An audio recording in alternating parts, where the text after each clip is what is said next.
Steel Vengeance, the RMC conversion of Mean Streak that opened in 2018, was once known as the king of coasters. Basically everyone had it as their number one, and when I wrote it for the first time in 2023, I said that only one coaster, if built, could ever top it.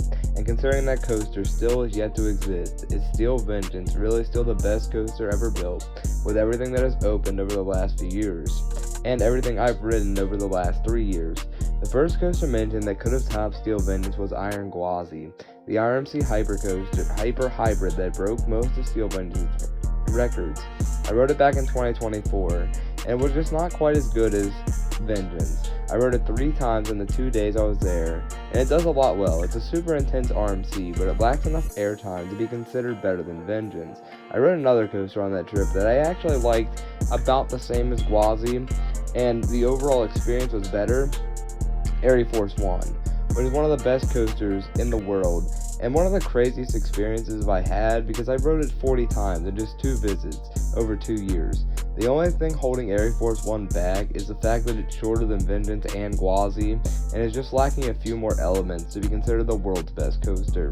Other coasters that come to mind for other people that aren't RMCs are Velocicoaster, Voyage, Stardust Racers, and a few other random coasters, as well as a few other RMCs like Zadra, Wildcat's Revenge, and Hakuge. But all of those coasters lack the insane airtime and long layouts that Steel Vengeance has.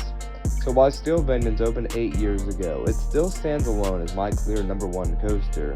We will see if that changes in 2026, but I doubt it, because the only 2026 coaster that could even come close and compete with Vengeance is on the complete other side of the world in Saudi Arabia, Falcon's Flight, with insane height and speed, as well as length that can make it better than Steel Vengeance. However, I have no plans of going there this year, even though it could happen in the near future.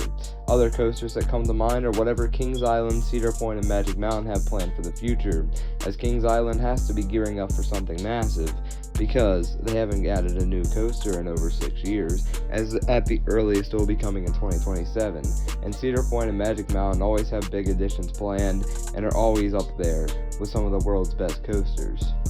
So while I don't think Steel Vengeance has been topped yet, I do think it will be topped in the next few years, if Kings Island's project or any of these other projects are as good as they should be.